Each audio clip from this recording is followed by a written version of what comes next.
Hindi po totoo yan. Ginagawa ko naman po lahat eh. Nang sabihin nyo, ayaw nyo lang ako para sa anak ninyo. Alfred, sumusobra na kasi eh. Hindi ko na kinakaya yung pang-aapi ng nanay mo. Kung hindi mo ako mapagtanggol sa nanay mo, mas mabuting umalis na lang ako. Hindi mo makikita yung anak mo. Kaya ko siyang palakahin mag-isa. Sumusobra na po kayo. Kung ayaw nyo po sa akin, ayaw ko din sa inyo. Ah! Ah!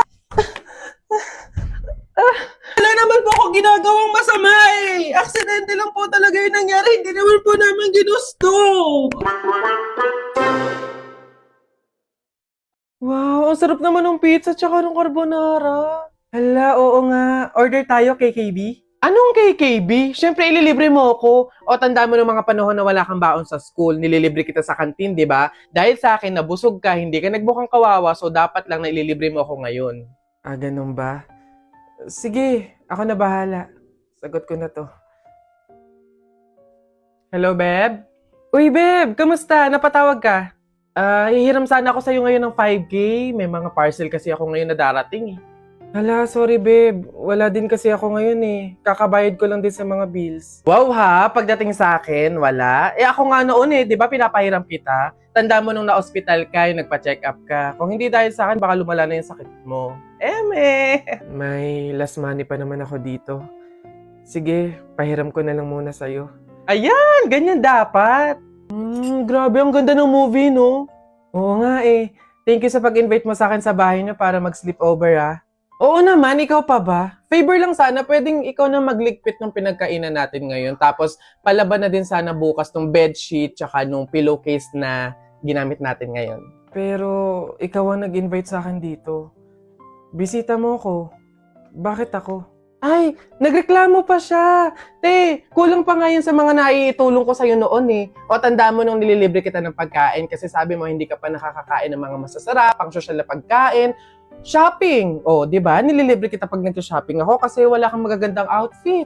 Ngayon naarte ka pa dyan?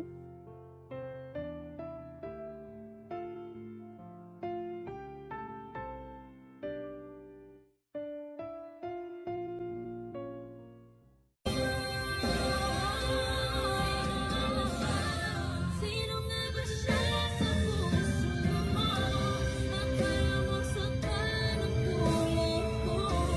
Kayong lahat ng akin at pag-ibig ay binigay sa'yo. Sino nga ba siyang iniwan mo? Dito na ako. Oh, mahal. Kamusta ang trabaho? Naghain na ako. Kumain ka na. Mahal. Ito lang sinahod ko. Naibali na kasi natin nung nakaraan eh. Pangbaon lang to ng mga bata. May upa pa sa bahay tsaka ilaw at kuryente. Pagkasyahin mo na lang siguro, mahal. Wala eh. Said talaga eh. Ay, Nay, Tay. Maglalabada na lang din siguro ako bukas. Pandagdag din. Ay, kailan kaya gagaan yung buhay natin, no? Yung hindi na tayo natatakot sa pang-araw-araw na darating kasi may sapat na tayong kinikita. Oo nga eh. Yung hindi na tayo mangungutang para may pangdagdag sa pang-araw-araw natin. Kumbaga, yung hindi na tayo makakaranas ng pagtitiis, ng hirap. Huwag tayong mawalan ng pag-asa. Darating din yun. Kailan kaya yun, mahal?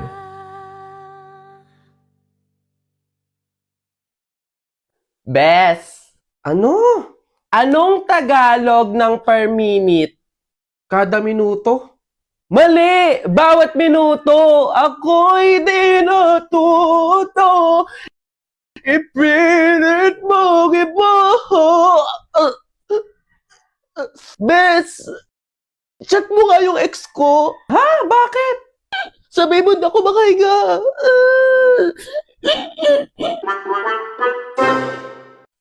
Miss, pakipunch na nito. Compute mo na kung magkano, ha? Salamat. Ay, nakalimutan ko nga palang bumili ng sabong panlaba. Teka nga, bibili ako, nak. Diyan ka muna, bantayan mo. Lo, Nay, bilisan nyo, ha?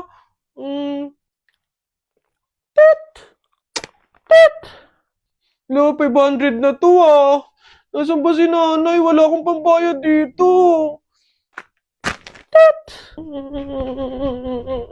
Be, 1,300 lahat. Teka lang, wala pa si nanay. Ay, ang dami. Naku, nak, thank you ah. Pinag-grocery mo si nanay. Naku, excited na ako magluto ng mga ulam. Psst, wala yun, nay. Ay, nakalimutan ko pa pala bumili ng pabango. Diyan muna kayo, nay, bibili ako. Hala, nak, paano to? Patapos na, oh. Opo, saglit lang ako.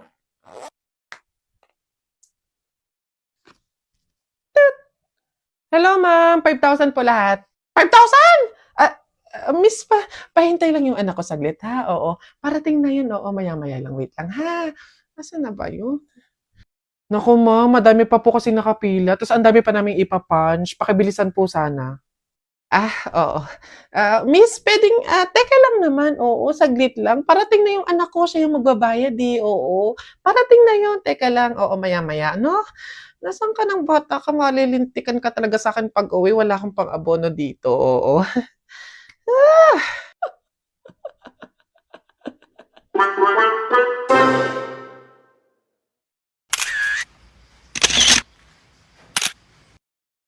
Mga kababayan, ngayon ay ating nasasaksihan ang ilan sa mga taong kakandidato ngayong halalan 2025. Kilalanin natin sila. Ma'am, ano po ang inyong dahilan ng inyong pagtakbo ngayong halalan 2025? Ayan, hello po sa ating mga kababayang Pilipino. Ayan po, nag-udyok sa akin kung bakit ako tatakbo. Parang may pumitik sa utak ko. Alam niyo yan, parang may bumulong sa akin. Kaya ayun, napatakbo talaga ako dito sa botohan na to.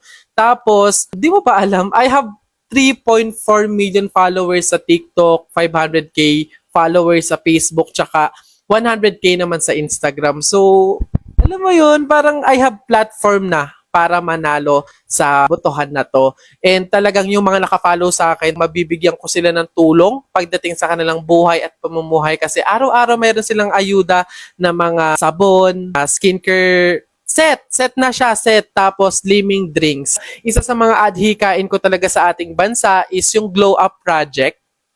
Para talagang makita ng mga dayuhan ng mga foreigners kung gaano kaganda ang ating lipunan, ang ating bansang sinilangan. Alright. Sir, kayo po, ano po ang nag-udyok sa inyo sa inyong pagkandidato? Sikat kasi ako. So, maganda yung pangangatawan ko. Medyo, alam mo yun, guwapings din. Kaya feel ko, fit talaga ako dito na tumakbo ngayong botohan. And ayun, marunong din akong kumanta, sumayaw. Sample ko, ginaya ko. Sige ba? Okay. Tuloy pa rin ang awit ng buhay ko. Magbago. Ginaya ko. Ayun. Napapalabas na din ako sa mga TV talaga. So, alam mo yun, may connection eh. 'Di ba? So, pag may mga hearing, sanay na akong humarap sa camera. Ayun. Sige.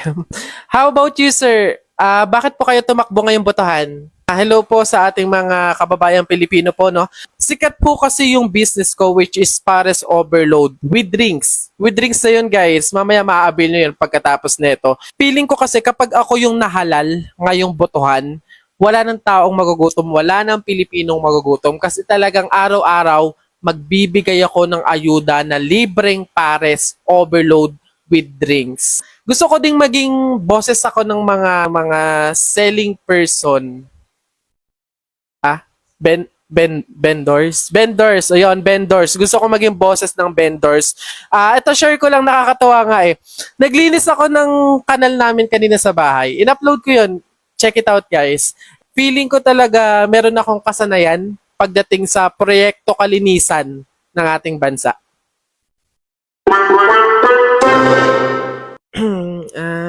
Hi, Beb. Josephine? Oh, Beb, kamusta ka? Eto, okay naman. Pretty pa din.